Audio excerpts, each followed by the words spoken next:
All loud and clear.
So I think what we'll do is we'll go through some of the process on how we put these guys together. I'm just loading up some early concept art from when we first started to ideate on 610. But we pretty much started from, I guess, a central concept around how we wanted this creature to present itself.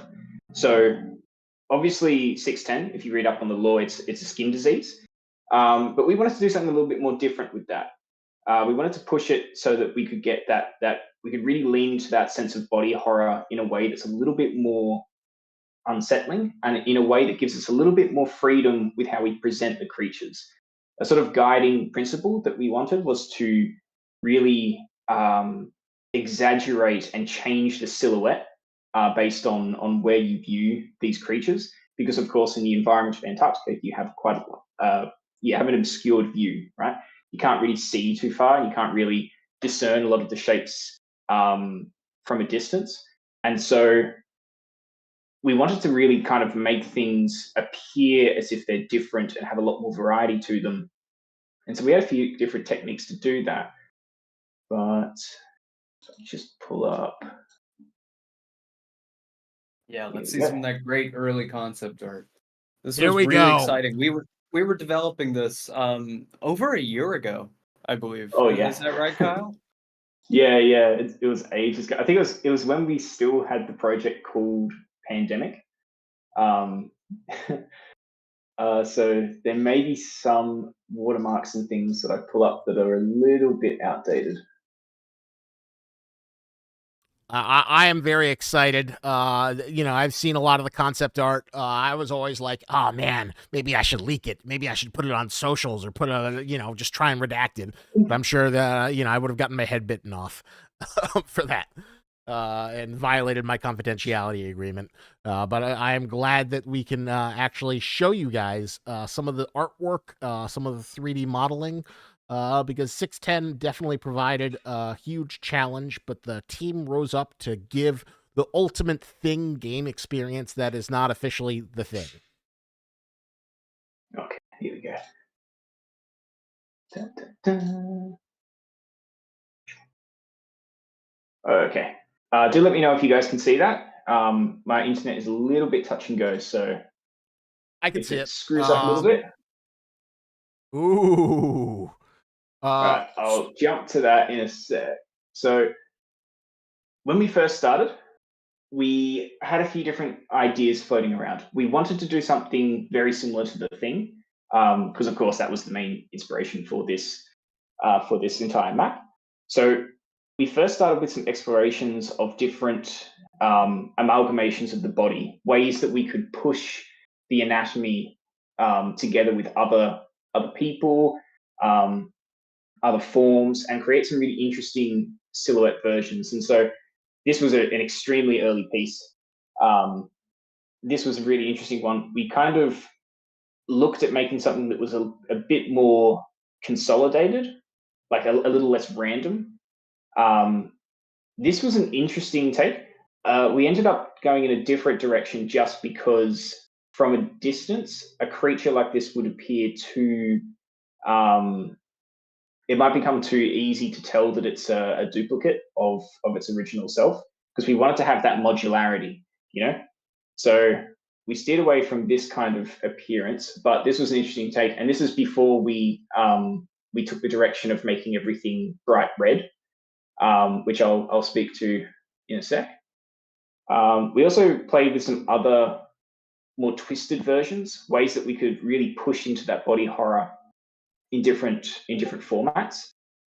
We explored some ways of how we could address, I guess, the sinuous nature, and also the overgrowth, the kind of cancerous growth that you kind of typically see in a lot of different skin diseases.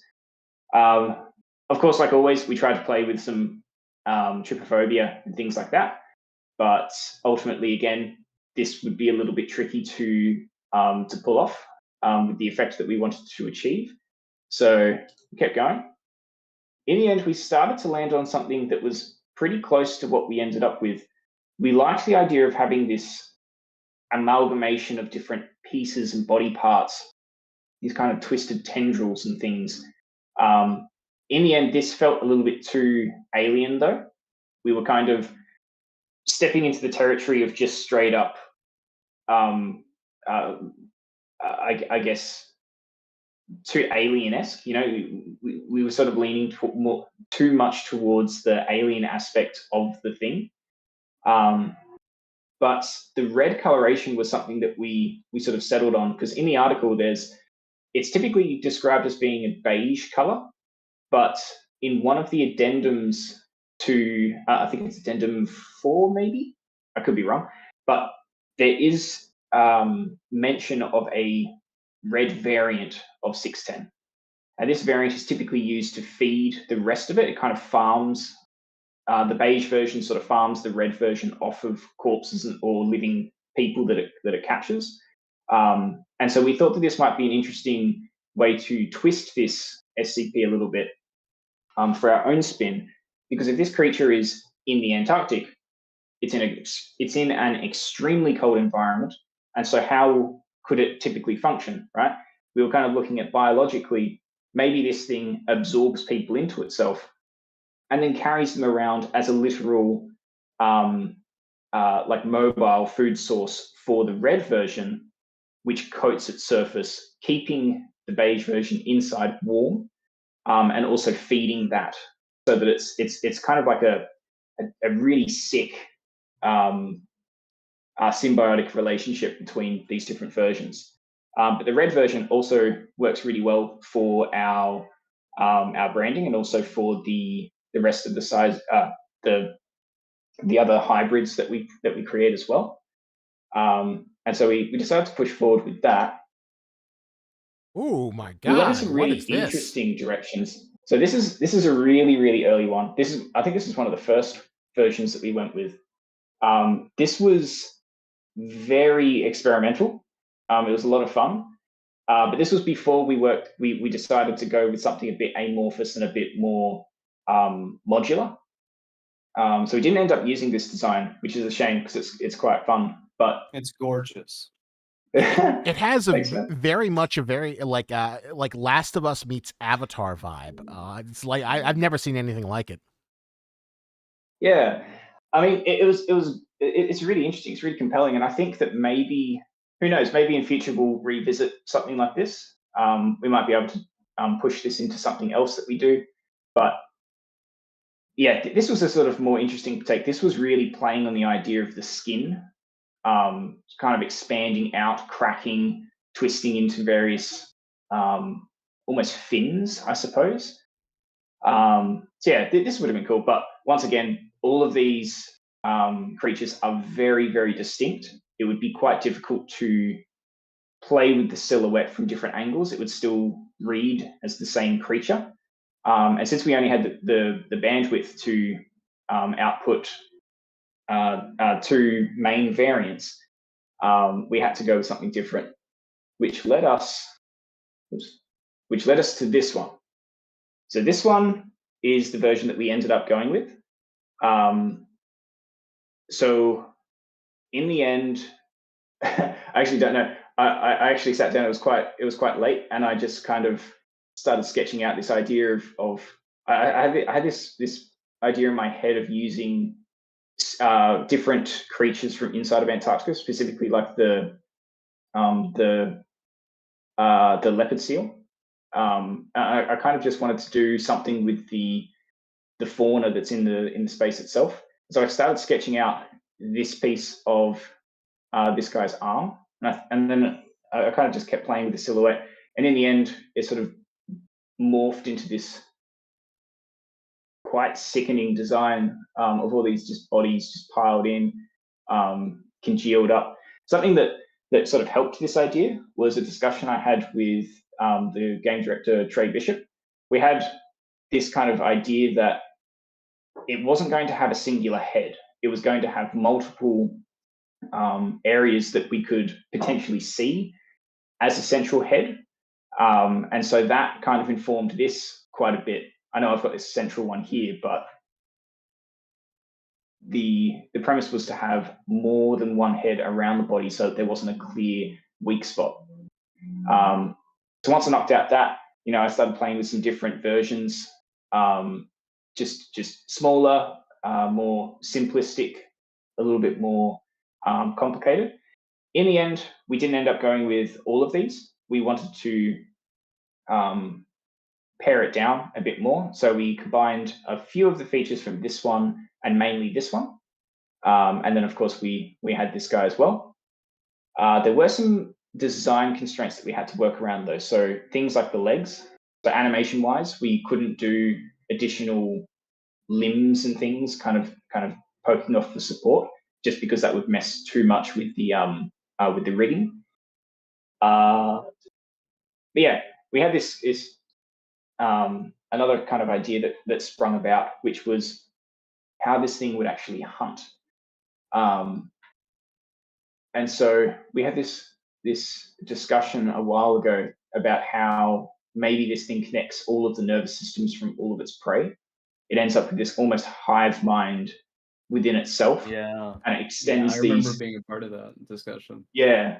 It might have even been your idea, actually, for these kind of tendrils that seek out more victims and things. It's like this is their sensory organ. Yeah, my logic for it, I remember you added these in the original art, and it gave me the idea that 610 is utilizing the neurons in brains, and it uses that as a way of like sensing, and it evolves it in a way that has a hive mind connection between them all.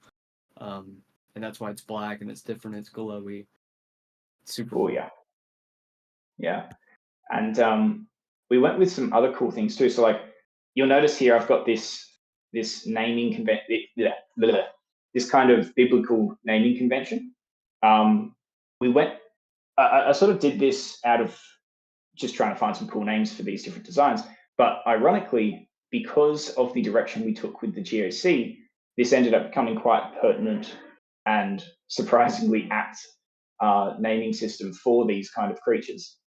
But I'll quickly jump back here because this is something that we had to really play with and design around, which I know caused a few headaches. But the concept was that to create a sense of modularity to these guys, to really break up their silhouette and make them a little bit different, was to make most of these pieces that kind of spin off of the edges of the creature modular. So some versions will have these, some versions won't, and they'll have a combination of them, et cetera, et cetera.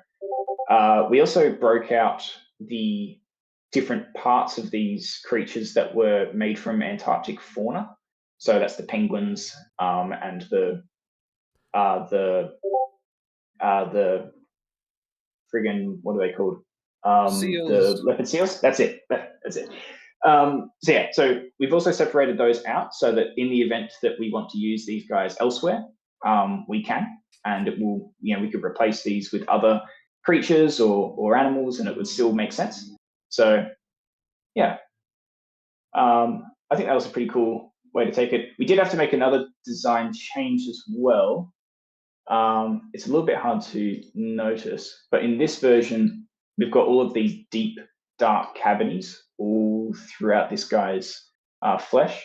Each rib has a dark cavity behind it as well. That was something we had to forego.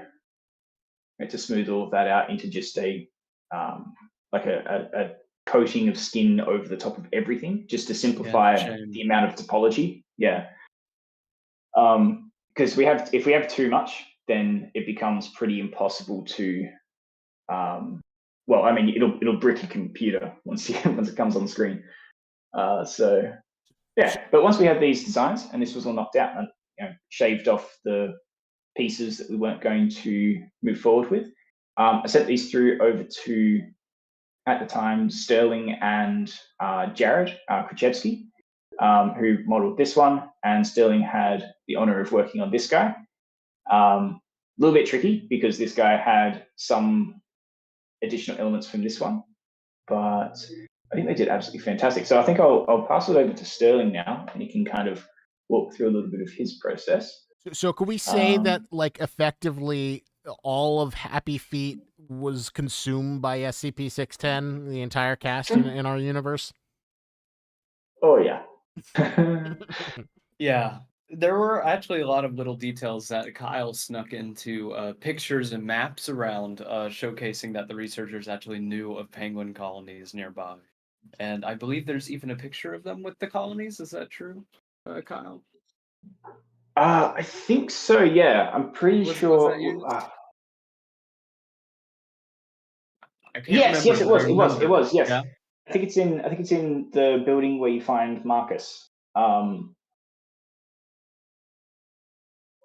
Yeah, that was super cool. I really enjoyed the little touches that we put into this world. And it's crazy because it was about a year ago that we actually started making the 610 models. And I'll be sure to share my screen in just a moment. I'm just getting some files put together. And it was really, really interesting to work with Jared Krzyzewski on this. It was kind of a collaborative experience. We were going over techniques with each other and sharing a lot of new techniques. So I learned a lot from Jared Krzyzewski, the legend, working on this. So I'll go over some of these. So here's our main guy, the Gibberim. But for development purposes, we just went for the different naming scheme that simplified things. So we went with Small and Golem. So the big guys we kind of called golems throughout all the development. And yeah, these were fun guys to do. A really interesting part of it, and actually a big challenge of it, was tackling all this twisted anatomy. So they have proper elements of anatomy, but they're all in the wrong places. And it's really fascinating. It's some of the contortions and the way that a lot of the tendons will connect to each other to make some form of believability for how this thing moves, or how it just shouldn't move right at all. In fact, I believe this creature has 3 or 4 spines in the torso, and it has mini skulls in it as well. I just need to re-enable those, yeah. And all these little additive elements that Kyle was speaking about. So it was a really fun one to do. And it was interesting. There were periods where these heads looked too prevalent. We really wanted to stray from this bipedal appearance of it just looking like a zombie or a human covered in goop, and we didn't want players to just be trying to get headshots. I remember that was a very deliberate design decision by Trey Bishop, our game director, and you, Kyle, I believe. And so we worked really hard to make it look like this is not being controlled by a single head. There's no consciousness that's being portrayed through its movements. It's more so just a mass of flesh with limbs, and it's still trying to figure out how to use them. So that was a really fun element to this design, and it was a challenge. I really think there were some bits of it that were really tricky to figure out along the way, and we learned a lot through it, especially when it comes to things like animation. And I think there's a lot of cool things that we can go over when it comes to this. So yeah, 610 had about a year of development when it comes to art, and it was on and off at the beginning. But then, of course, I would say towards the end of summer and especially right after we released 0.15, it was all hands on deck when it came to 610. And I had the pleasure of being an animation director on 610, so I got to assist in seeing how it would move. So originally, we did a lot of mocap animation for 610, and we went through a process of doing a lot of cleanup for these movements that 610 had to do, and ended up actually hand animating a lot of the movement to try to get some interesting twitches in there and weird contortions, because we just have to break up that really human naturalistic movement that you get with mocap.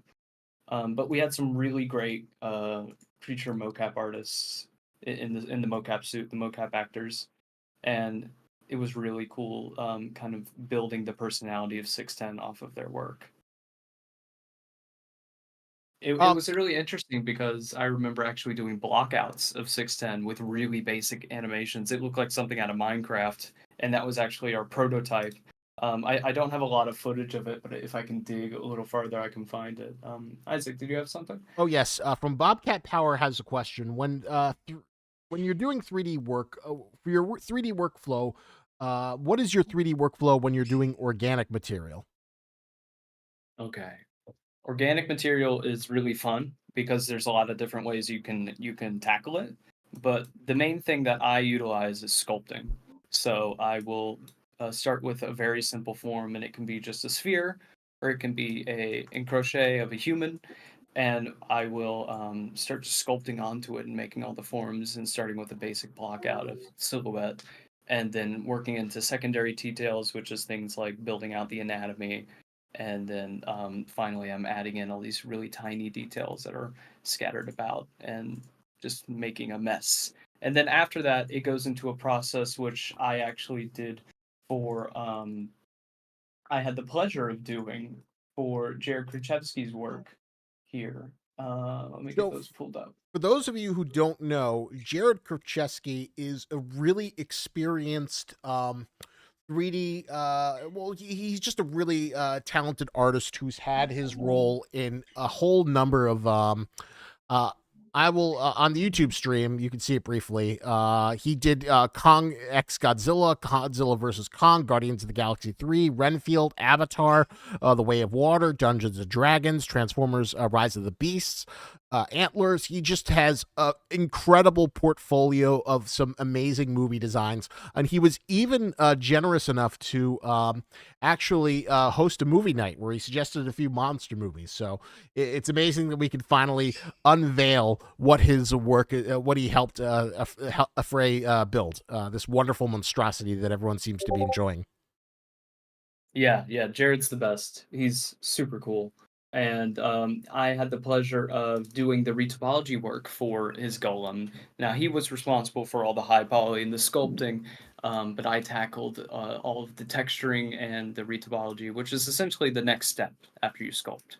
You need to rebuild this geometry so it's not a bajillion polygons so that it can run in a game engine. And there's an art form to it where you have to get certain flow to these polygons so that the rig will look good and that it can be animated with. So that's essentially the process that goes into it. And then after you rebuild the geometry, you do the texturing, and that's how you get these wonderful fleshy lads. So Kyle, I'm not sure if you went over it, but did we talk about how it's the membrane nature of 610? Oh yeah. So actually, this ties in really well. I think there were some questions about the why there's so many rib cages and things. So the way in which we approach this. So 610 canonically is a skin disease. We wanted to keep that. So the way in which it's easiest to look at this thing is, imagine if there's lots of people and they've all been kind of squished and molded together, and then they've got this membrane across their entire surface. So everything that you see that's red is a coating, right? Kind of like venom. It's this coating that absolutely covers everything that you see, and that coating is what is 610. The corpses underneath it its food source. It's what it's dragging around with it, and that's why it's all so emaciated. That's why it's all like bone, right? It's extremely cold. It's burning through insane amounts of energy, and so it's absorbing so quickly the corpses it drags around as part of its body's framework. But ultimately, the SCP itself is that red coating that's covering everything. And so I think it's not so much in this one, but in the previous one, there's some little spots where you can kind of see where the membrane has got some holes in it. You can kind of see the bone and the flesh from the victims poking through from underneath. That was a really cool late addition that Sterling put forward. When we after we had them in engine and we were testing them and seeing how they behaved and moved and things, it was just a really sweet little detail to add to them, because they were a bit too monotonous with the coating being across every single part of them. Yeah. Yeah, I remember I had concerns about portraying it, because it is an interesting detail to our version of 610 that it is a thin membrane wrapping around a lot of organic tissue and muscle and bones, and I felt we could have pushed that a little further. So it's actually surprising how many additions to Antarctica were late additions. There are things that I could go on about, like the skull traps, which are in the hospital, the giant flesh towers that are in the exterior of the hospital as well, and even the set piece, what we call it, which is that giant mouth that a poor researcher is stuck in, shivering in pain. A lot of those were later additions that weren't in the original scope, and I'm really happy that we actually went into that. And I'm hoping that we can go through some of that too. There's so much to go through. I don't think we have time to go through everything. Shadow had an interesting question. As I don't know who to, how do you guys choose which SCP to take? Do you search the wiki and take what sounds cool, or do you already have ideas? Oh my God! Oh, what are we seeing here? Oh, I love this. Just some background visuals here. What are these little fleshtables? Oh my God, the poor penguins. Yeah, I don't want to disrupt the question too quickly. Kyle, do you think you could answer that one? I'm not gonna lie, I got completely distracted. Oh, I'm sorry. No, it's okay. So, sorry, what was the question, Isaac? Oh yeah, I can remind you again. It's just, how do you pick the SCPs? Do you go through the wiki and pick out cool ones, or is it kind of like built around the story or the game design needs? Yeah. So it's a little bit of push and pull with which SCPs we can choose, right? So we have a few considerations to make, and ultimately the call comes down to the game director. But basically what we do is we look at Area 12 and we go, okay, what canonically exists at Area 12? Does it make sense to be here? And that's sort of the first thing we look for. But then if we find one that works better for gameplay purposes, so for example, with this map being essentially a beefed up version of Wave Survival, we needed an enemy that we could get lots of versions of very quickly. And so 610 made a lot of sense. But then we've also got our the sort of hybrids that are being made at Area 12. And for some of them, 610 is an ingredient in that concoction. And so it makes sense that Area 12 would be experimenting with 610. And so then we sort of extrapolate that and we go, okay, well, whereabouts could they test it? We know that it's extremely volatile. They'd need a secluded space in order to do that. And so, your thought process just kind of jumps about until we settle on where and what creatures we should use. But in this instance, and this is a great example here on the screen at the moment, we had 840 a while ago that we tentatively placed in the map. I think it's just to the left of the dorms. I think we just got a tiny little setup there. Yeah, that's true. We planned like to have a lot to do with 840, but in the end opted for other things instead. And so we had all these models left over, and we needed a use for them. Now, because they're sinewy and they're fleshy and they're kind of gross, and they have that body horror aspect, we saw that as a great opportunity to reuse all of that material with 610, which again helped to inform the decision that it was the right SCP to go with. And so, yeah, there's a lot of factors that come into it, but ultimately, gameplay is a big one. Does it make sense lore-wise? We can come up with a lot of excuses as to why a creature would be there, but it needs to have some modicum of sense to it. And visually, does it can we twist it to fit the theme that we've got sort of happening with the rest of the SCPs and creatures throughout Area 12? So can we keep it consistent with the rest of our format? Yeah. Yeah, It's a little bit it's really, nebulous, but yeah. this is a really interesting point to bring up. One of our old artists that were here, a very talented Steph, they did a lot of these really great art pieces for environmental arts of a different SCP. I believe it's 840. However, we at first thought, okay, let's repurpose some of these and do different texture variants so that we can fill out a lot of our environmental needs. But even that turned out to really not be enough, and we became extremely limited by that. So we thought, okay, how are we going to fill an entire hospital with all of this goop and this flesh? And so it was pretty clear that we needed to actually start going in deep and making our own assets when it came to this, so that were hand sculpted. So here were a few that I did a few passes on, and that includes one of our penguins, very chewed away. And this was all based on some concept art, and some of it was just ones that I was thinking of and just kind of putting together in the moment, like a giant. I was already picturing a giant hand in the environment, and I thought of hands in the ceiling that were twitching and moving, showing how this entity that's growing on the walls, it's aggressive, it's reaching out, it's hijacking things, it's trying to figure out anatomy and how to move. And that was a really fun one to push further.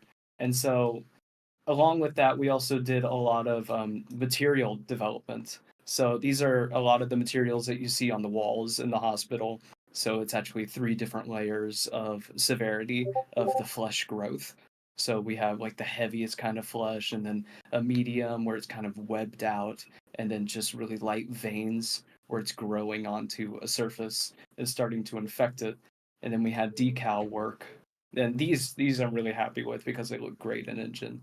And it was just these tendrils that are these big veins that with a smaller layer of little veins, and it just gave this really gross feel to some of these environments. And I think the level designers and the level artists did a great job at placing these in the environment. And another fun later addition were the corpses in the walls. So these were fun ones to do because I wanted to show more of the suffering in the people inside of the walls. And a little tidbit that not many people know, but my face is in this guy. He's in there. He is in there though. So a picture of my face is on this poor guy suffering in the wall. So every time you pass him, you can say, "Hey Sterling, how's it hanging?" One of my favorite horror aesthetics is always like people attached to bioorganic amniotic sacs on walls, or just like bioorganic walls. I think it's like just one of the coolest details in any horror universe. Dinko asks, a question to Sterling. Has this been the most difficult character you've ever worked on, or was it a walk in the park for you? It was tough. I'd say I learned a lot from it, and I'm happy that we had the challenges that we did. And I actually did a ton of environmental work, which I'm not really that accustomed to. So everything like these assets I've been showing you, I usually just focused on creatures, but getting into the environment art, I really started to discover things about these tricks and techniques that we could better utilize for our environments. and I kind of grew a passion for it in a lot of ways, to the point where I hope like I can get into the levels and I can start arting them too, because there's a really a beautiful way they can come together. And that was really prevalent in things like the set piece scene, where there's this giant mouth hanging in the room, and a suffering person inside of it. So while it did have its challenges, I don't think it was incredibly difficult. It was more so extensive. There was so much that we had to do, and it was just a joy to be able to chip away at it for months on end. And There were, we got this there were guy multiple because versions, right? We had uh, oh sorry to yes, interrupt. We did do yes. a several passes of the environmental stuff, which that was a little bit tricky, and we had some trouble, I think, with the with getting colors and things to work properly, especially in that map. So it took a lot of back and forth before we could eventually get the versions that you see today. But yeah. Yeah, absolutely. There was a lot of really interesting experimentation, just coming down to textures, because we kept having to push things redder, make it more vibrant red. And it was really difficult to keep achieving that and keep pushing that. But we figured out some really interesting ways of and solutions with all that. And I think it resulted in a really unique looking enemy that at first glance you may just think, oh, it's like a crude rendition of muscles, but no, it's its own thing. It is its own mass that just engulfs everything. Interesting Yeah, question It from was very fun. Nick the Shoemaker. You might not be able to answer this, but I'm assuming that Enoch and Co are dead. Or is there any hope that we could see more of them? We had the Antarctic characters for such a short time, but I'm already attached to them. So, Oh. is that is there anything you could say on Enoch, or anything you want to hint? Ooh, I'm not sure. I am really proud of how the writing team and all the great voice actors who portrayed those roles, they really knocked it out of the park. I'm really happy with the narrative in Antarctica, and I'm really impressed with what the team has been able to achieve, because we've always been talking about it. And there were early implementations of narrative with Crow and all of her great voice acting, and it's super fun to finally see a stronger narrative being pushed into the game. And so not only you're seeing like interesting missions that we're able of achieving, but also the interesting narrative and storytelling that this team can accomplish in this game. And I can't wait for everyone to see more of it. It's so exciting that now that like the narrative is actually appearing in the game. Uh, it's kind of been something that's been in the sidelines, but now it's actually appearing in a very tangible way where you can actually play it, which is super exciting to finally be able to like let you get those your hands on that. And yeah, the team is super proud of everything that you did in update 610. Yeah, Ooh, Actually, I'm really could you excited. jump? Oh yeah, this is sick.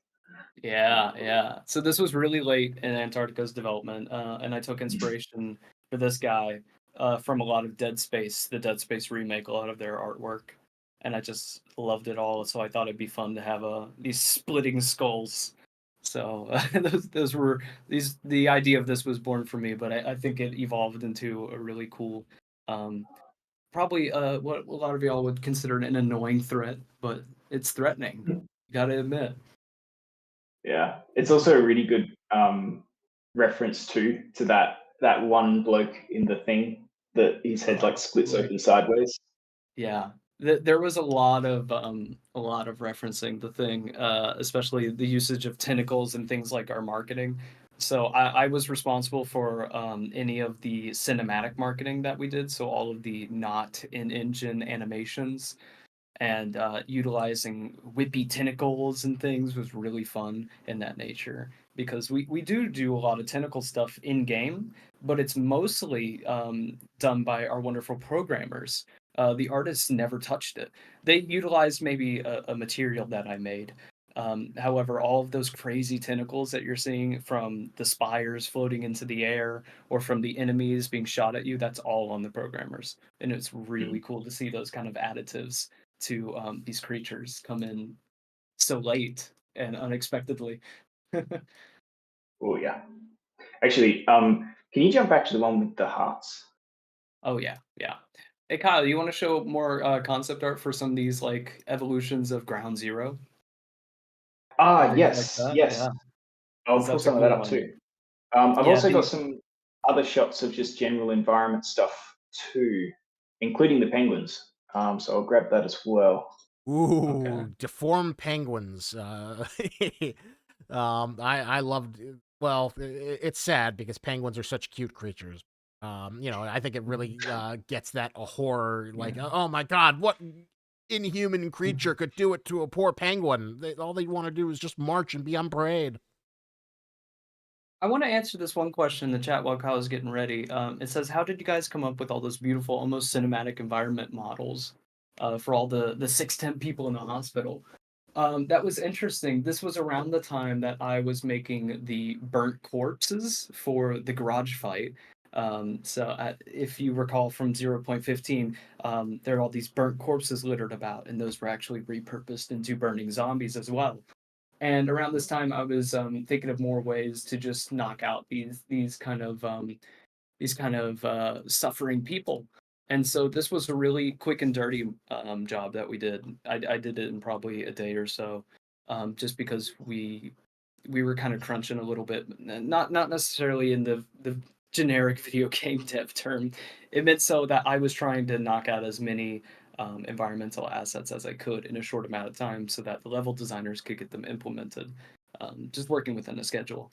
And this guy was a fun late addition that I'm really happy we did, because if you recall, in the hospital, a lot of them are dangling and stuck in the walls and in the ceilings, and they're not having the most fun time. And so these guys were really fun late additions, and we reutilized them as the character Nightingale, I believe, Dr. Nightingale, as she is in that horrible flesh wall, that giant mouth, holding out a tape recorder for our heroes to take. Okay.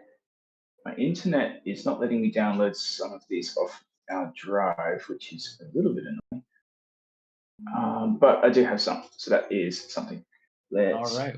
squeeze. Screens. There we go. Okay.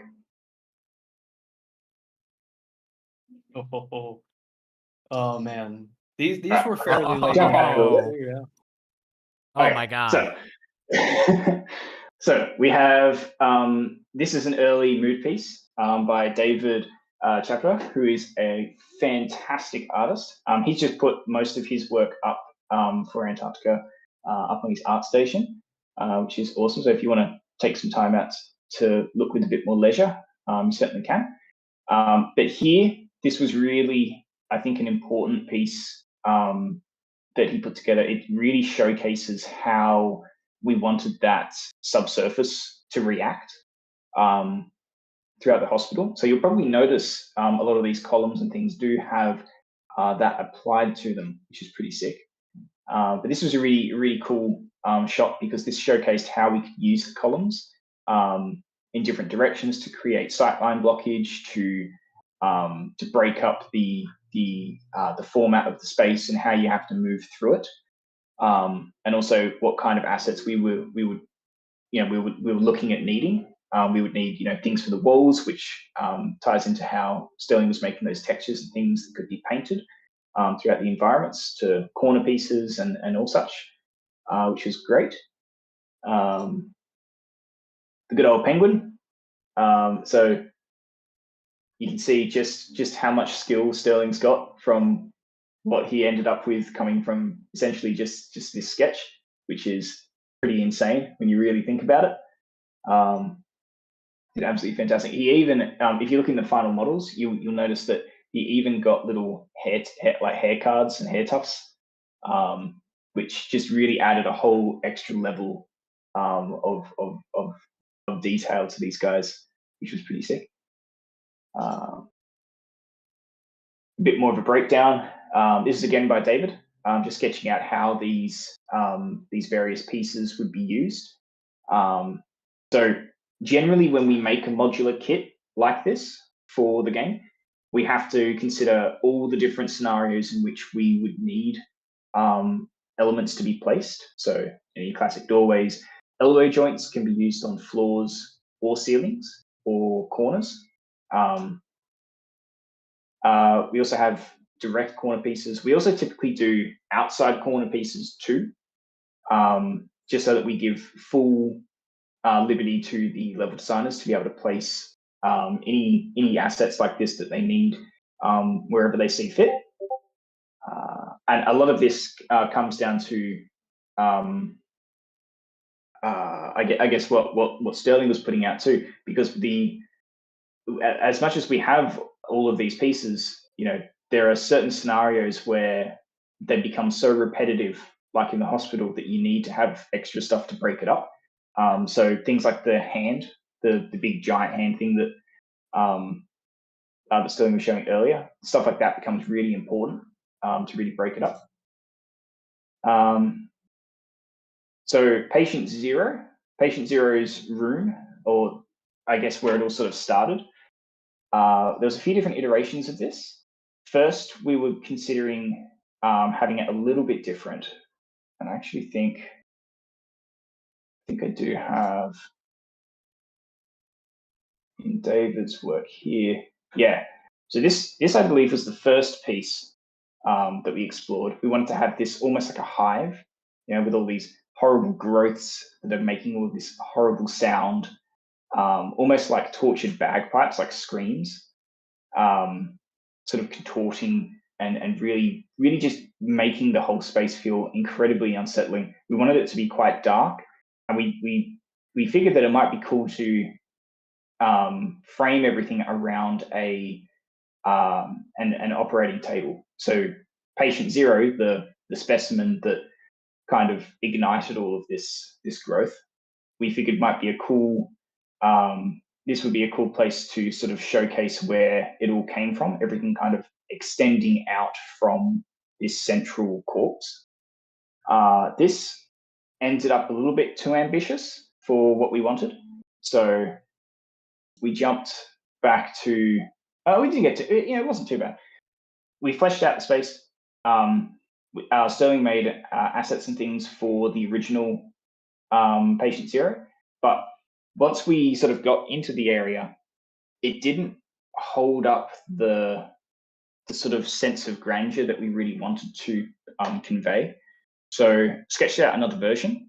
I don't know if anyone here has seen The Empty Man, but this was a little bit of a homage to the sculpture that's in that. This didn't really catch the mood perfectly either. These corpses that are put down were too, I guess, nonchalant. They just weren't really capturing that horrified vibe. But one thing that did come from this piece were the hearts. We had this kind of cool idea of maybe 610 itself repurposes organs from its victims for different things. It's not just feeding off everything, but it's also integrating parts of it into itself, which led to this one, where we've got all of these different corpses desperately trying to get away from the central patient zero. And I think this worked a lot better. You could easily imagine that these were all surgeons, doctors, anyone at the station who happened to be interested or involved in the drama that was happening with this troubled patient.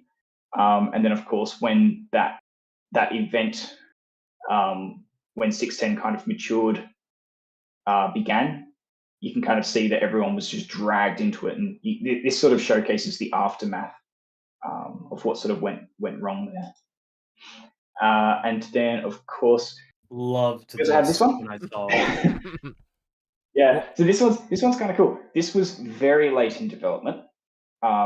Super late. I can't believe it got in. Yeah, we had this vista, this open section, and the idea was that we were going to have 610 spreading off way far out into the distance. And the whole concept of this space was that this is the moment where you realize, shit, we're absolutely screwed. We cannot deal with it. This is way outside the capacity for our small team to handle. We have to call in the giant airstrike. And so this section to me felt fairly lackluster with just having 610 spread across the snow. It was cool. It was good to see that it had spread so far, but it didn't quite hold that sense of dread, you know. So I drew up this one a little bit in secret and pitched it forwards. I thought that this would be a cool idea, and I can't remember if the Spires came first or if this one came first. I think maybe the Spires were done around about the same time, and I saw the tendrils, and I was like, "Ooh, yeah, no, that's cool." So we applied that to this as well. But ultimately, yeah, I call this thing the metapede, and it we didn't get time to model it, so that was not going to happen. So what we did is we actually did a trick from it's like a PlayStation 1 trick where you take a very, very basic mesh. It's probably got like, I don't know, maybe 2 facets along the entire length of this thing. It's got a little bit of depth to it, but not a whole lot. It's very, very low poly. And then we just basically projected the texture, like this exact image. I just took off all of the effects, the shines and everything. We just slapped that straight onto the model itself. And then because it's so far away from the player, and we have so much fog and snow and things, it worked quite well to obscure the fact that it was done with such a I guess a bare bones way of doing it. It works But what was beautifully, cool, though. yeah, it was cool because like it gets silhouetted when you have the little flashes of lightning and stuff. Yeah, so We had yeah. a interesting question from Fozzie. He was asking, "Can I screenshot those for wallpapers?"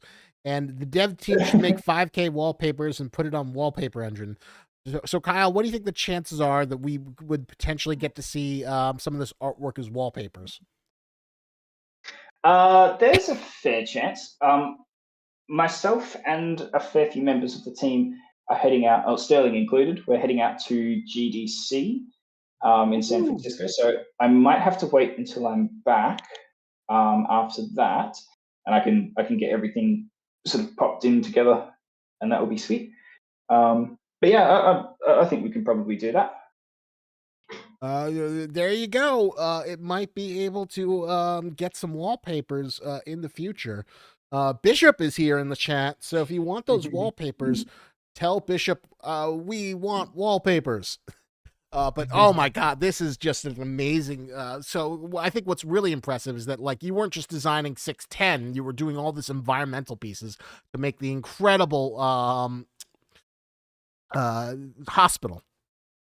Yeah, and the hospital was a real big push from our whole 3D team. We had all hands on deck. We had Dean, who was our 3D lead. He was working on getting the building itself, the exterior and the interior and the walls and the vertex painting of the materials on the walls, all of that working. He did a phenomenal job. We had John doing some level arting for the outskirts area with all the penguins and the spires. We had Samir doing this great pool table here was done by him. It came out so great. And another huge shout out to the animation department who just killed it with 610 and the golem, especially. I love how the golem came out. And they're still revising things and they're really just kicking a lot of ass over there and they're working hard. So talented. And yeah, I just wanted to look at some of the environments to point out some little details that even might have been missed by a lot of people who play. Of So course. a fun one that I always like is that all of the corpses that you see, they don't have eyes. they're eyeless, and that there was a reason for this, because it's not only that the flesh took it, but these ones, while you can feel sympathy for them, it's almost like they're not even people anymore. Like there's not a soul in there. It's very ambiguous. And the only one that we did actually give eyes for is Nightingale. Is it Nightingale? I can't remember if I'm saying the name right. But Yeah. she's the only one that has eyes. So Ah. she's still in there suffering and in pain. But yeah, these environments were a lot of fun, and it was really interesting designing these for the level designers to tackle such tight corners and areas. And here's the wonderful ground zero, the patient zero that Kyle was showing artwork for. This is such a good. It's This is really such a sick environment. One agree question more. though, that has been coming up consistently is, what does MRG stand for? MRG. Oh, that's the weapon at the end. Oh yes, yes. I know it as just the MRG. Hang on a second. I think I can find it. Yeah. What's the analogy again? It's mimetic. That's It's it. mimetic. Yeah, Bishop's I'm not a war master. Mimetic redaction grenade. That's right. That didn't feel like a grenade. That felt like a nuke. It might as well be a nuke. Yeah. They like their euphemisms in the GOC. Absolutely. Shadow says, "How was that a grenade?" Yeah, our environmental artists really knocked it out of the park with some of these environments. And again, there's tendrils done by the programming team, like Al Barney, specifically. Our programming lead, he did a great job on these. And these were another late addition, not as late as the Metapede, but it was up there. Surprisingly, for a long time, Antarctica did not have giant meat spires coming out of it, and it was a really fun later addition to the game. And I would like to let everyone know that we are adding the functionality in a patch to let these poor creatures out of their misery. The poor penguins. So you can save the penguins. Well, yeah, saving them in a way. I guess they would make good bedfellows with the SCP-3199 chicks.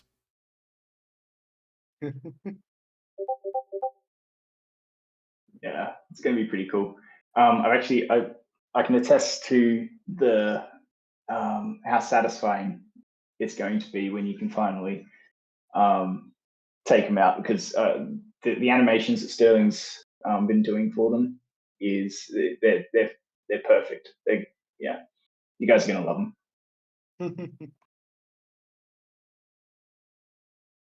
But yeah, this space was really cool.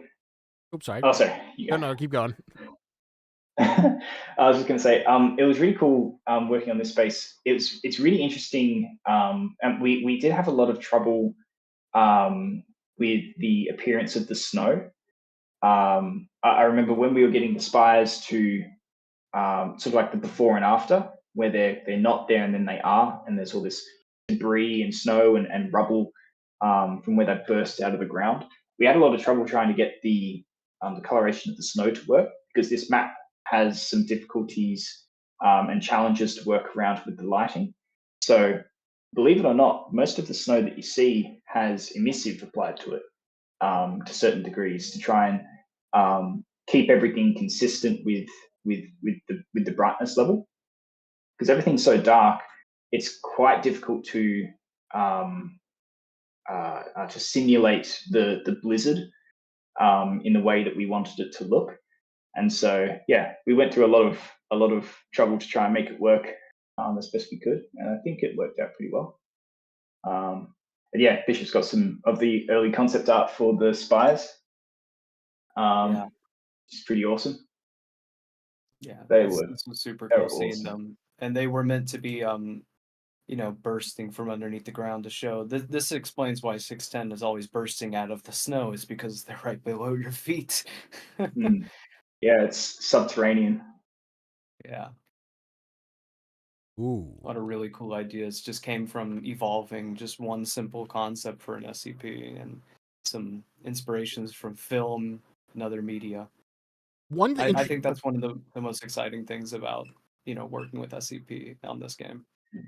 One of the interesting things that kind of came up during the devlog is that there was ideas of like having the 610 like transform, like one enemy type transform into another.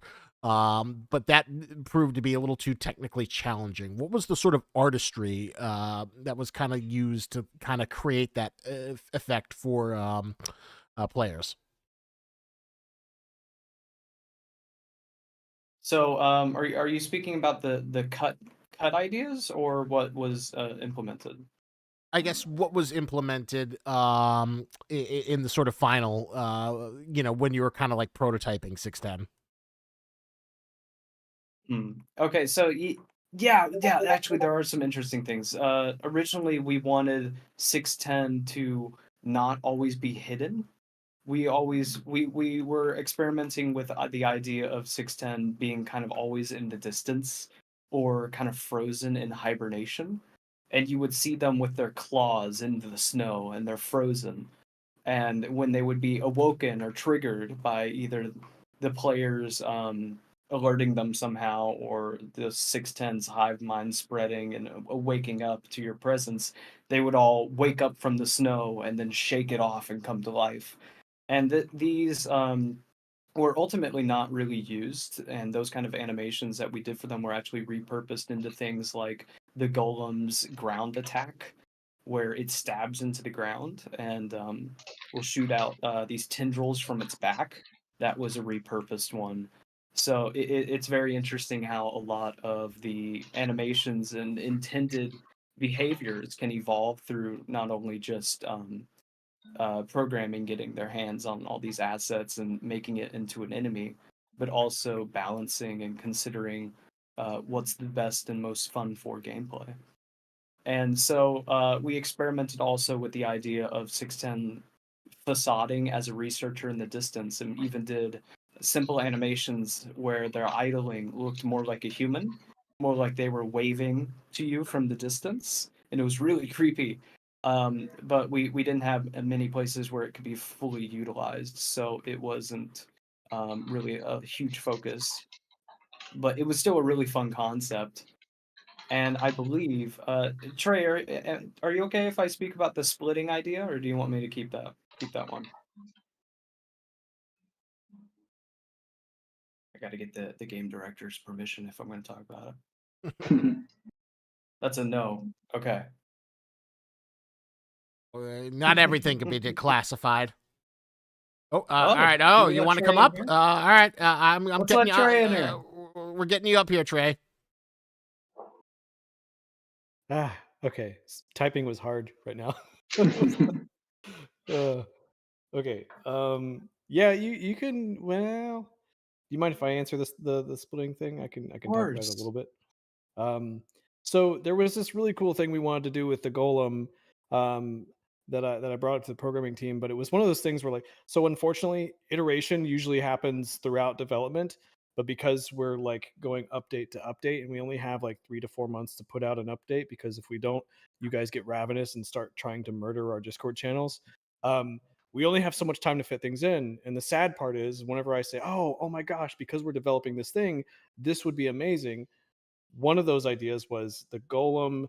Whenever you take it out, because it's an amassed like form of other pieces of like organic tissue, we thought it'd be cool that whenever you take it down, instead of it just being there on the ground and staying there, that it would then explode out with the tentacles like it does. But when it did so, it would split off into 2 or 3 other sentries, and you'd have to take those out. And then that would kind of be like the risk of taking it out. You'd still have to fight a few smaller enemies at the same time. But that was one of those things that we still want to try to get in later on. I don't know if we actually will, but it was an idea that we just didn't have the time to put in. So there you go. That is actually a really cool idea, but not to make sure these updates come out in a timely fashion. You can't put in everything there. But Trey, is there any special insight you'd like to give into this? It feels like this is the thing that what is that famous quote? The thing sequel that we deserved, but not the one we needed, but not the one we deserved. That Dark Knight quote. People have always wanted a Thing video game. They had that terrible one for the PS2 that got remastered. But now we've taken up the torch from John Carpenter. Yeah. I don't know. I mean, what are you looking for insight for? Like about the lore or about the design or what? About the design of kind of building 610 as like an enemy that felt different from the kind of zombies that have been seen in so far in Area 12. Right.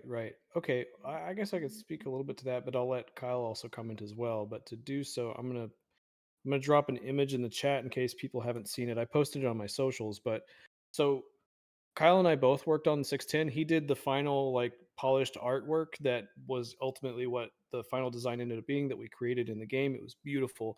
But whenever we were first sort of like sketching out the stuff for 610, one of the earliest things that I had sketched out back in the day was this thing you see in the bottom right corner of the image in the chat, where you see the person with the flare, and there's this thing kind of like turning and looking at him. And we wanted this very visceral, angry thing where like the first thing that we thought of was not being able to see where its head was and having multiple faces and they're all over it, and you're kind of like unaware of where it's actually looking at you from, and it's just kind of this unsettling thing.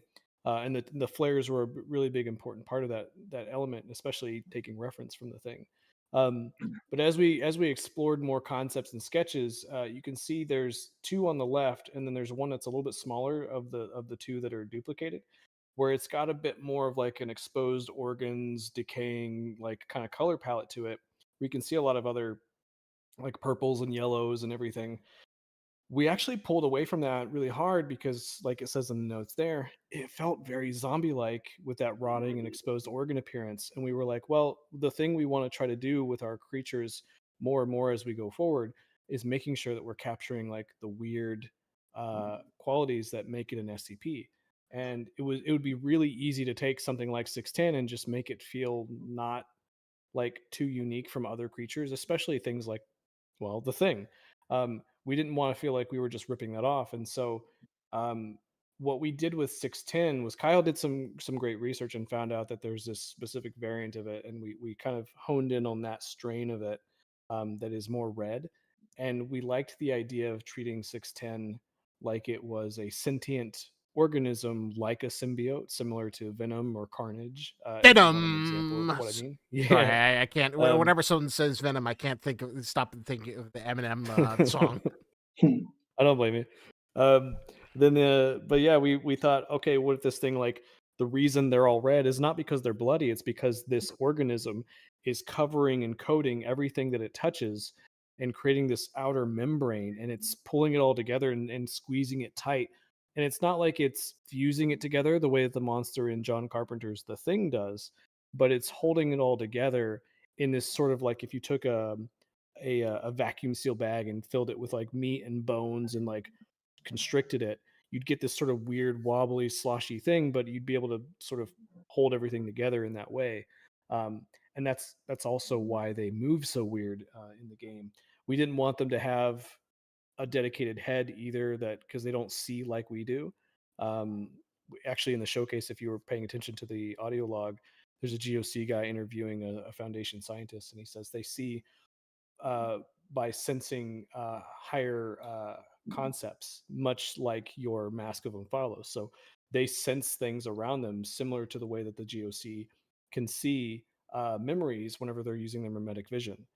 And the the implication that the scientist gives is that the Foundation brought it here to experiment on it, but and mutate it, but also because they wanted it to hunt down another SCP. Because in the 5,000 article, I'm kind of info dumping here, so stop me if at any point if I'm going too long. In the People original do 5,000 enjoy their article, lore.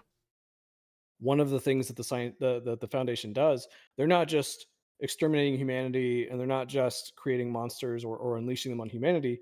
They're also exterminating specific SCPs that might be a conflict or something that could be used against them or try to stop them, or it would cancel out anything that they do. um, I can't remember the reason for it exactly right now, and I probably shouldn't share it anyway if I did. But there is a large SCP in Antarctica that 126 or not 1262. Shoot, I'm mixing them all up. I've been working on a bunch of stuff today. 610 is being used to target and sort of destroy in one sense. And 2764, I think. yep, that's right.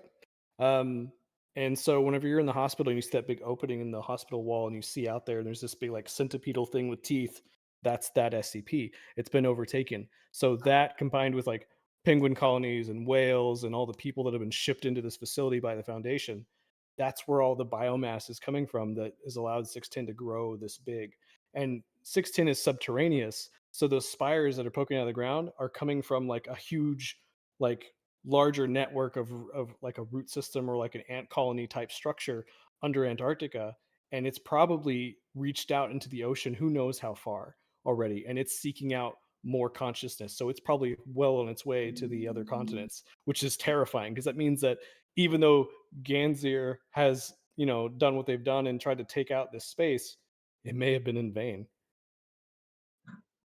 So like, in truth, we have not seen all of 610. There was a huge tendril monster that is growing under the Earth's crust that Sterling and Kyle need to be put in to go design it.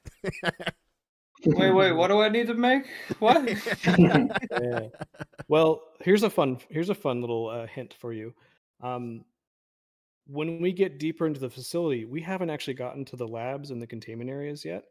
That'll be in Act 3. And Area 12 is a biological research and containment facility, and they're specifically chosen as the site to do a lot of development for weapons for this agenda that the O5 Council has and everything for this omnicide. The process of experimenting, creating these monsters, they're not just random one-off things. They're all connected in some way. I'm not going to tell you why or how, but safe to say, you may see some cross-contamination at some point between certain SCPs. So that's something to think about. I hope not. I hope you all go to theorizing in the Discord as you piece apart lore. One question that came earlier that maybe you might be able to answer is people were wondering what happened to Enoch and his squad. Are they gone for good? Is there a chance that this will be like a Marvel universe or comic book where there's some way that they come out of a door and meet the UIU and oh my god, look at that guy! Oh, that is such a sick animation. Oh my god. Oh, you guys really killed it. I think Enoch is going to be our Boba Fett. He's dead. But right. there's no reason that we couldn't ever do like a pre this timeline of this mission sort of DLC thing where we get to spend more time with Enoch, because maybe we will. All right, so hopefully he will become the Boba Fett, and we can have millions of dollars of merchandising as people just think his helmet is just too cool. But there you go. Enoch has been nuked. He took one for the team. He fought for the greater good. But if you love him, there is a chance he could survive into the Oh God! Oh, look at it pulsate. Yeah, big shout out to Reese, by the way, for doing the topology on the skeletons. I'm just gonna give shout outs to everyone for like little tasks that they did, but it really it takes a village to raise a 610. It really does. It really did. So I guess another thing I'm kind of curious about is how did you rope in super experienced creature monster extraordinaire Jared Kirchevsky to work on helping to do the art for 610, and what was it like collaborating with him? What kind of tricks or devil wizardry did you manage to get someone of his talents? Well, going over it, we collabed a lot with 610. He actually began a lot of work on the Golem before I began a lot of work on the Gibram, the Sentry as we call it, or the small. And he taught me a lot of good techniques about like shrink wrapping around meshes to make it look like it's like a penguin skeleton that's shrink wrapped. So little effects like that are great. And of course, he really knows software like ZBrush. It's incredible how well he can manipulate that, and not only that, but his knowledge of anatomy and forms really came in handy when making such a massive creature like the golem feel believable. Yeah. No, it was great to work with. It was really impressive, I have to say, how he approached the golem specifically. As you've seen, like we only had artwork made of the front side of him, so the entire back side, Jared had to, uh, uh, I guess, take some initiative and work out what that was going to look like. She did absolutely fantastic. Did absolutely brilliant job. Kept the aesthetic of it completely consistent with the rest of the model, which was awesome. And yeah, like I remember seeing it before Sterling got to texture it and everything, and it was absolutely phenomenal. It is a shame, I will say, that we didn't get to give him a little bit more texel density, because the high poly model had so much more detail applied to it. But I mean, yeah, there's only so much you can do when you've got to have your creatures optimized for everyone's systems. So yeah, you always have to compromise somewhere. Was it? Hey, it was great. You guys were talking about shout outs earlier. I just want to say special thanks to Michael Sarahhouse for doing the voice of Enoch. He's in the chat. Hi, Mikey. Hey, Enoch is You killed here. it. Thank you. You are the star. You are the hero. This is going to turn into impromptu voice actor Q&A. This is like 610 itself. You know, we've evolved. We are changing. It's just become an entire Q&A gushing about the love for Ghosts of the Southgate. Someone also was asking previously, this might be a really good question for you, Trey. Will there be new ways of healing yourself or new mechanics? People were asking if it would be possible to have a syringe. Well, we have something kind of like a syringe that we're working on, but I can't really talk about it. I mean, the GOC have their self-healing ability using that that special suit that they have an undersuit below that winter gear that they have on. You can see those tubes on the underside of the forearm there, for the arm in Sterling Stream. Those are actually part of that system that's helping keep you alive and give you a little bit of an advantage, which is actually probably the only thing that's allowing you to not be infected and killed right away by either the cold or by 610 in this map. If you were just a normal human being, you'd be a popsicle or you'd be, well, a microbe. So it's that super mold suit that is like just holding back from utter infection. Mm-hmm. That's right. So we've got a huge team here in YouTube chat, in the Discord chat. Throw out your most pressing questions of lore about the design of this incredible creature, or give odious amounts of praise. We would love to hear it. Let us go hog wild. You've got an amazing amount of talent here right now that may not necessarily be accessible as these gents go to GDC to hopefully reap the rewards of talking to other industry professionals and maybe find that elusive SCP billionaire who will give money to put in all 8,000 SCPs. Chipster asks, random question, but will the loading screen in-game ever change? Not that I don't like it, just wondering. The loading screen? Yeah, it's definitely going to change. We have a plan for it. I know Kyle knows about it. Yeah, we're gonna do some cool stuff with it. And yeah, I think you guys will like it. We were planning to do some small changes here and there. just as we do updates, just to keep it a little bit fresh. But I think honestly, it's going to depend on how much bandwidth we put towards it, because we do have a lot of other content to work on. So yeah, we'll see. We'll see. No tentative dates yet, but there will be something cool that's coming. Mina asks, sorry for repeating, but there are any plans to add VR support, even if it's only for camera and still using MANK? It would be amazing to play with a headset. I think there's someone out there did a mod using like a plugin thing that already exists to Yeah. give VR support. Yeah, you can use an Unreal Engine 4 VR injector mod to play the game with VR, but just warning, it's pretty jank and scary. Well, I was I'm seeing. gonna give a big shout out. I'm gonna give one big shout out to the sound team. They absolutely killed it. They're always killing it. They're doing a great job. I loved what they did with 610. All the gross, fleshy sounds and the breathing and the screams. Oh, it's wonderful. I heard that they recorded real 610 for this. Oh, wow, really? They got him? How'd they get with the scheduling? Mr. 610 himself. Whoa. Camden Jenkins asks, could we see more exotic European weapons such as the CZ-805 Bren or the G3 5K? Oh, that's a me question. It depends really on whether or not it actually presents something new to the gameplay. At this point, we have so many guns in the game. We're being a lot pickier now. And we're also trying to make sure we carve out enough time for some other kinds of weapons that you'll find out about later.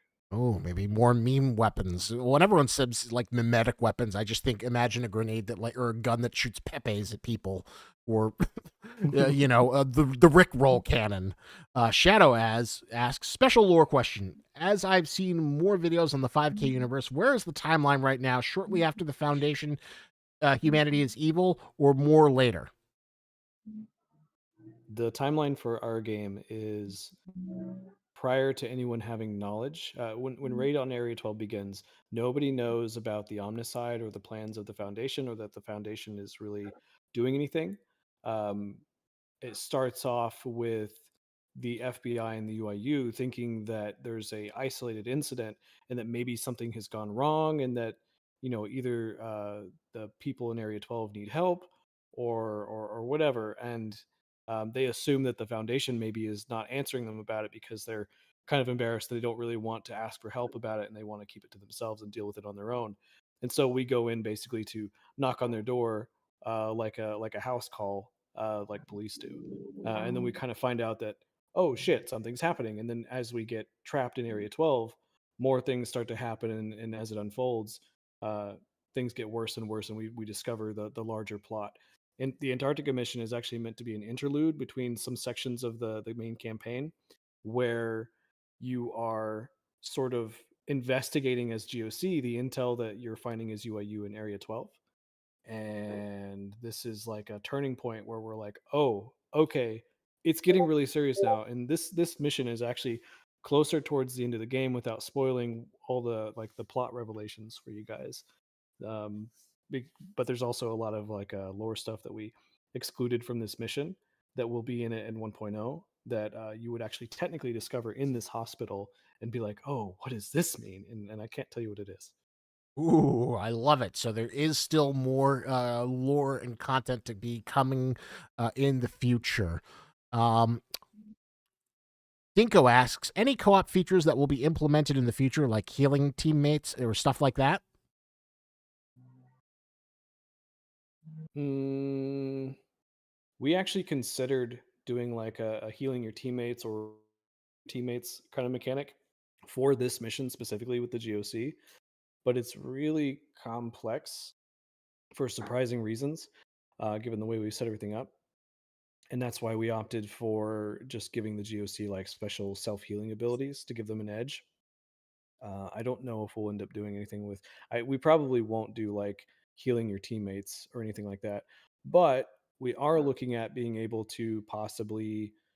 Please don't take this as gospel that we're putting it in. We're trying to see if we can, but we want to put in something where you can drop ammo or your gun, and your teammates can pick it up. So theoretically, that could happen with other things too, if for some reason we had the ability to carry other stuff that's not weapons.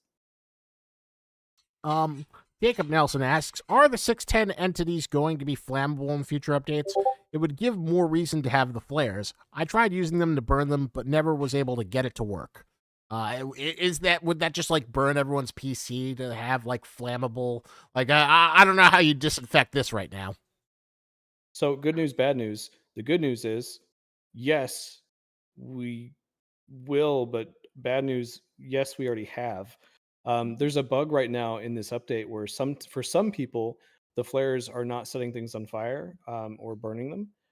In some cases, it does burn them, but you can't see the flames. But we've been working on that bug for a patch for 16.1. So technically, we already put it in there. It's kind of bugged for some people. So it's in there. Oh, interesting. So you can burn it. Lazy asks, have you ever considered adding an animation where if you kill 610 instance over flesh ground, it'll be reabsorbed into the mass? That would be sick. Well, I don't know how like difficult that would be to put in. I don't know, Sterling, Kyle. If you had to guesstimate how much legwork would be, assuming you could just like put off all your other responsibilities and just like make that happen. That sounds like it would be the opposite of a reveal animation. Yeah. It might not actually be as difficult as we might initially think. Because if it's literally just the opposite of a reveal animation, then I mean it probably wouldn't be that bad. The difficult thing would be making sure that it's okay. Now hang on. If you made the body of it once it's like knocked down on the ground, if it just kind of falls and finds its way into a particular position, we could animate it so that it kind of flattens and spreads out. And we could get it to kind of fade and maybe even disintegrate somewhat into the environment around it. The difficult thing is though, right? And this is where it gets really tricky, is working out exactly where it can do that and where it can't. Because if you have that happen in the snow, it's going to look a little odd and weird. If you have it happen on just solid floor, again, a little bit odd and weird. It would like specifically need to just happen where the environment is more or less coated in 610 already. I actually need to hop off of here because I've got to go to another meeting. But there was 2 questions I saw. One is for Kyle because I think he could probably respond to it. I'm sure you know which one it is. It's from Reaper. But I wanted to answer one of these I saw before I leave, which was, where did it go? Are the UIU going to be silent Gordon Freeman style protagonists, or will they have voice acting like Enoch in the future? I'm not telling. All right. You guys have a good one and take care. Thank you for popping in, Trey. Trey. And have a safe travel to GDC. Yeah. Thank you. See ya. I know the question that Trey was pointing to, and it's, did you guys go to Antarctica for this update? So we did not, but I have been to Antarctica, which helped a lot. I took a lot of photos while I was there, and I learned a whole lot about the space and how it works. It's a very interesting continent, a very interesting environment. It's really unlike anywhere else, but so that did certainly help. And even I think it's in the shipping building. There's like it's like a whiteboard, and it's got posters stuck up all over it. Almost all of the photos that are on that are photos that I took while I was at Antarctica, which is pretty cool. But yeah, aside from that though, no, we did not have the expenses to to actually go there and get proper more in-depth references and things. Yeah, there it is. Ooh. So not those photos up the top there, but that little one there, to the left a little bit. What inspired you to go to Antarctica? Right, on my left and right. No, you're right. Yeah, on that side, on the giant poster, there's a couple of photos just plastered on there. Oh wow. Yeah, just a neat little Easter egg. But yeah. Sorry, Isaac, what were you saying? Oh, so what inspired you to go to Antarctica? I know you're not Mr. Beast's best friend because I don't know, he did some stupid challenge, and brought a bunch of influencers to Antarctica. No. So when I went, that was years ago. It was when I was like 16 or so. It was actually for a school project. There was a competition. We went out to different caves and we were doing artworks based on endemic species inside of these caves and just all around where I used to live. And it was like this whole funded science program. And it was like the competition ended up with, I think, 3 winners.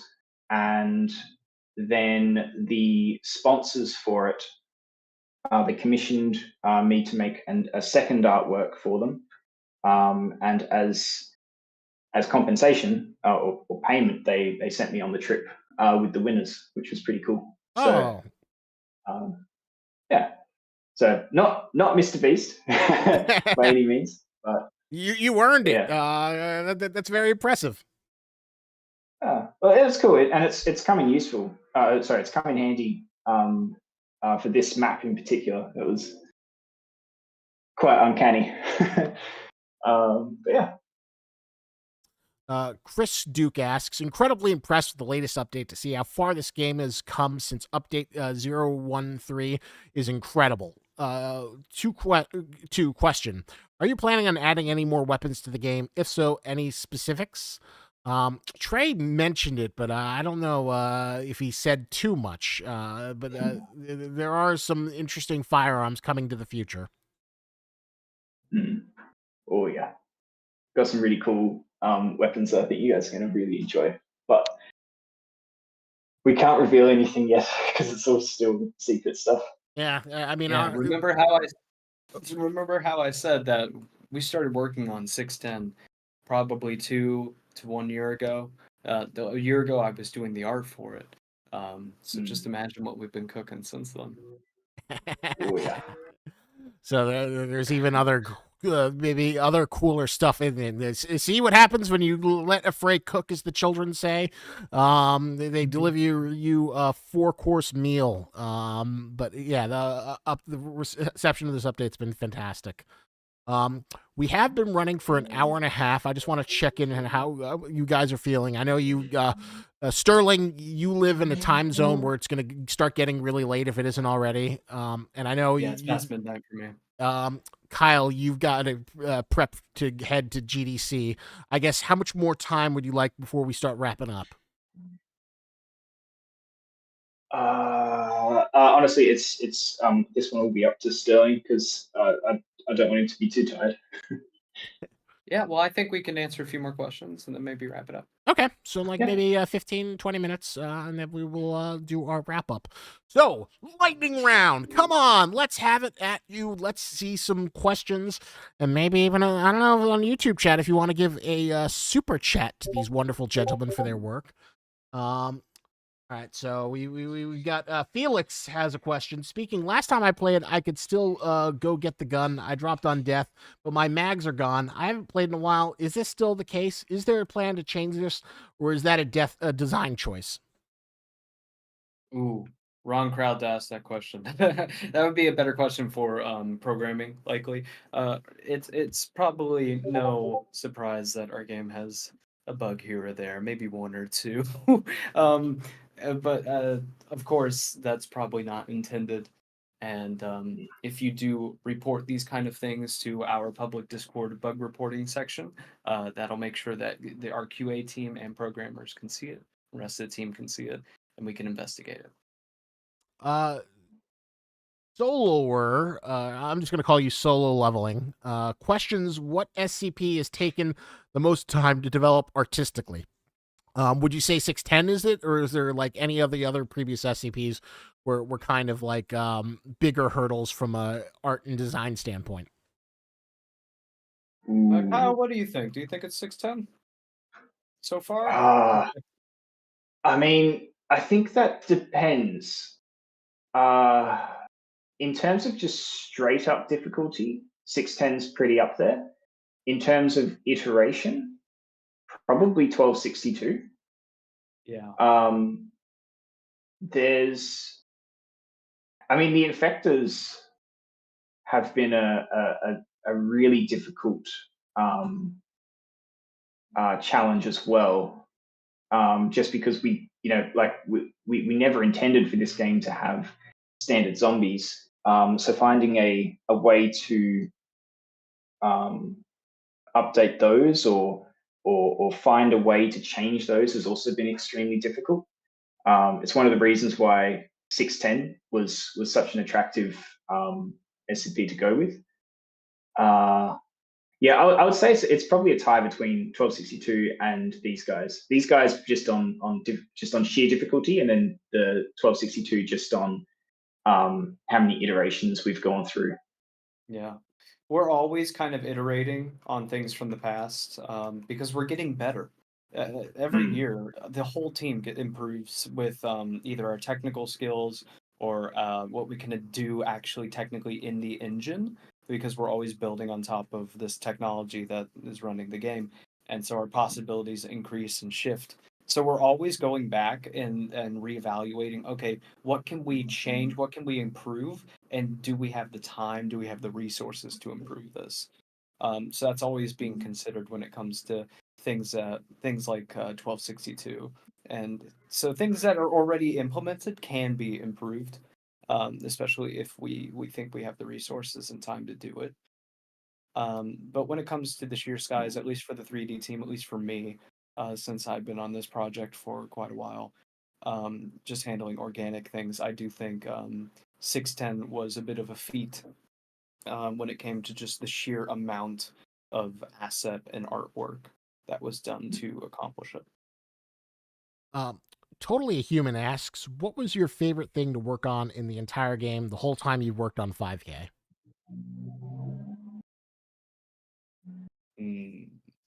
My favorite thing. Ooh, Kyle, do you know? That's a difficult one. It's really hard because we're still working on really cool stuff that we can't talk about. Yeah, I mean, hmm, Ooh, What's your favorite thing that's such a hard one. that's in the game so far? in the game so far. Okay. In the game so far. For me, that would either have to be, well, yeah, working on artwork for 1262 or 610. I think the golem was the most fun thing to make artwork for.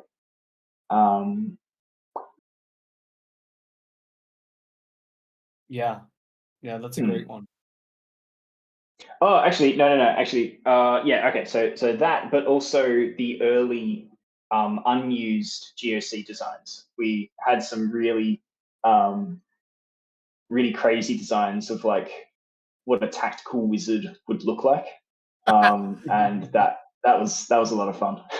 Any chance we could see that's those, or are those locked in the vault?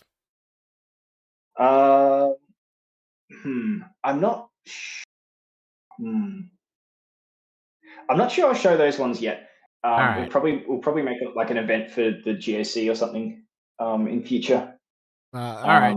And go over it a bit more. Yeah. That would be amazing to see, like an entire evolution of the tactical wizards to the what we eventually got in the game. Do you plan I on can answer that question too. My favorite one, I would have to say, is also probably 610, just because this was the first time that I was really hands-on on like other departments as well. So I had the pleasure of being really involved with the amazing animation department, and it was super cool. Because not only was I making the models, but I got to make some creative decisions when it came to things like the giant hands in the environment and things like set pieces and how they kind of play out. And it was really cool to have that amount of creative control, and I think that's what Affray's really great at, is giving its team members creative control over the things that they're able to work on, and they always have this possibility to keep pushing themselves further, learn more things, try new departments, and I really think that's a huge benefit to being at Affray and seeing the kind of stuff that we can all produce when we're working together. This is a little bit of a question I don't think you'll be able to answer, but it's a very popular one. Ever in the future, will there be a Ganzir as a campaign or map? What is the future of Ganzir? Is that redacted? I think that's pretty redacted. I think you'll have to wait and see. I don't know how much they can talk about Ganzir, although obviously everyone wants you know to what see they Ganzir. say. You know what they say. The past is history, and the future is a mystery. But the present is a gift. So let's appreciate the present. What I stole that from Kung Fu Panda.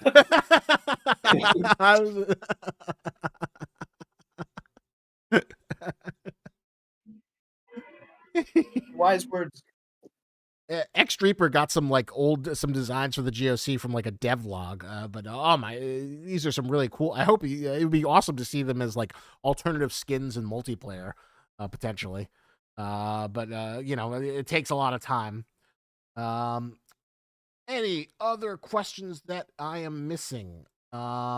Here's one. Are the cat pictures in the research buildings? Are the cat pictures in the research buildings of your cats? Are they your team cats?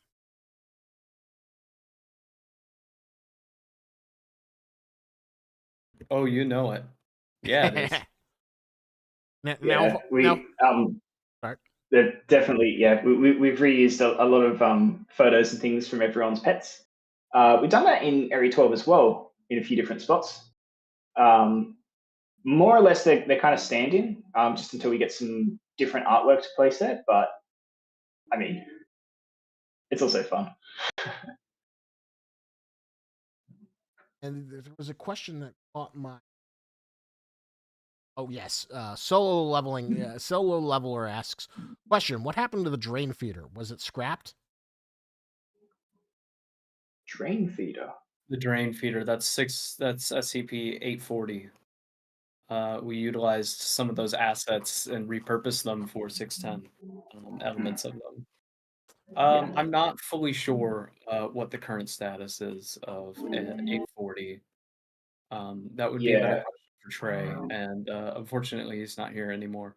God rest his soul. Just kidding, he's not dead. He left just a few moments ago.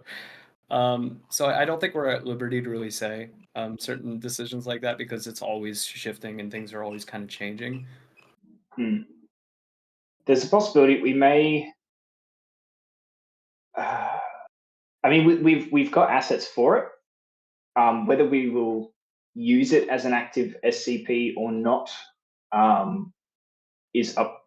Well, I mean, yeah, that's really up to Trey. But we'll probably have at least a visual of it somewhere, especially with like containment and stuff coming up. So absolutely, it could definitely be in a chamber. Oh yeah.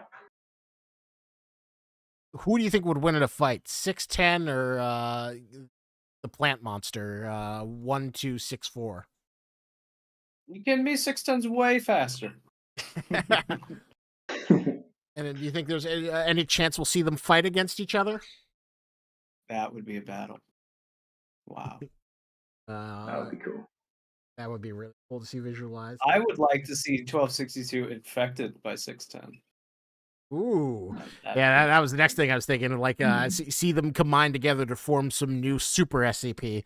A super virulent flesh plant monster. Flesh plants. Oh, there's one. So how would we go about doing more mechanical creatures like the 217 clockwork virus? That would be so sick to do. But since it's mechanical, that would involve quite a lot of constraint over what we could do. So with mechanical items like hard surface, because most mechanical stuff doesn't deform or move in an organic fashion, that would present a lot of challenges, actually. We would need to I could design see it being things in a done way. similar to Soma. Yeah, like we'd need to design things in a way where it's ambiguous how joints work, and certain things, because like unless we made new rigs, if we made new rigs for things, then it could potentially work. But then we would have to do a lot more cleanup with things like mocap. It would present a huge ball of challenges, but it could be done. Yeah, it would be sick. It would be fun to do, but yeah, I'm not sure if we've got the capacity for that. With this game, at least, maybe another. And how do you mocap like a creature like 610? What is kind of like the process for that? Yeah, that was an interesting one. Kyle, do you have anything to say on that? Yeah, you get Sterling and Trey to put on cardboard cutouts and get them to muck around. I guess we never went over that. Okay. Well, okay, so these gifts. I'll go over it. So you may have seen some gifts if you're active in the Discord server of a lot of red lighting and a man wearing cardboard falling down or doing a spin. This was some of the earliest ideation of how 610 would move, both the golem especially. And that was just us experimenting together to see like what kind of physics it would have, and it was so rudimentary and just like held together with duct tape. It was a very fun experience, and that was just used as reference for me to then make these Minecraft models that I made essentially, where they're just blocks. Where I had them rigged. There we go. I see Reaper's got us covered. I had it rigged, and I was just making a simple block out of animations, which were then used to reference mocap. So this wasn't actually the Affray secret project of a Pacific Rim video game? Oh man. Nah. Because when I see that, I'm thinking like, oh, that's a kaiju monster. You know, I just have the Pacific Rim theme song in my head.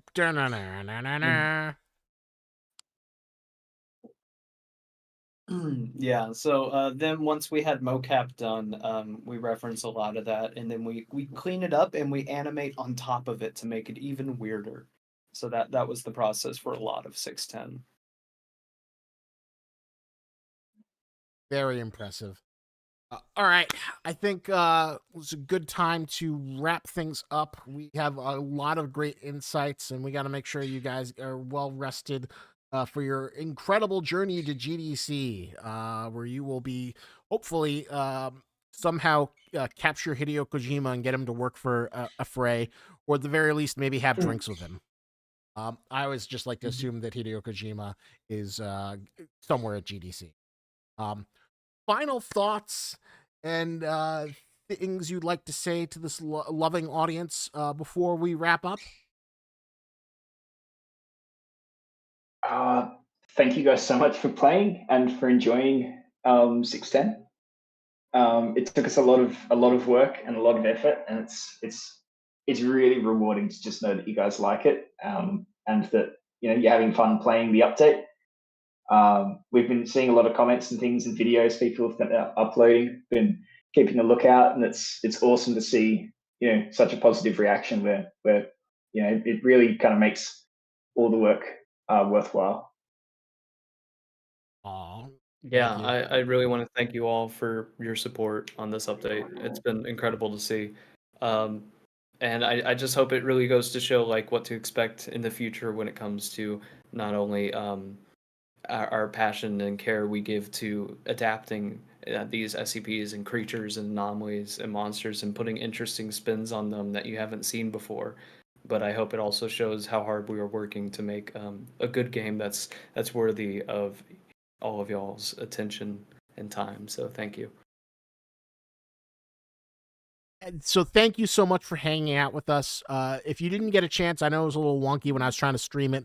Make sure you watch the 3D animation or the 3D model showcase. There's some tasty lore in it for 610. It also showcases the beautiful work of Kyle and Sterling. It is also, we are on sale. It is the Steam Spring Sale right now. SCP-5K is 20% off. I assume that most of the people watching here have probably already have it, but if you haven't, now is a great time to pick it up or get it as a gift for a friend so they can enjoy an incredible co-op experience as the team works on update 017. And a special thank you announcement. As a special thank you for all the love, we will be hosting a movie night this Saturday, 8 p.m., where we are going to do a thing-a-thon, where we will be showing not one, not two, but all 3 Thing movies will be shown, and check that out. I hope I will see as many of you people there to watch The Thing. It will be The Thing, John Carpenter's 1982. The Thing prequel, 2011, and the original Thing movie, The Thing from Another World from 1953, I believe. So I hope you get your popcorn ready, and I hope you are ready for overwhelming amount of Thing-based entertainment. So I hope as many of you can come there as possible, and I will see you there Saturday. Maybe the Affray people will pop in when they're not sitting around at GDC, but I'm sure that they will have a tremendous amount of con fatigue. So thank you all for coming out, and have a wonderful evening, and so glad to hear you're enjoying the update. Thanks, everyone.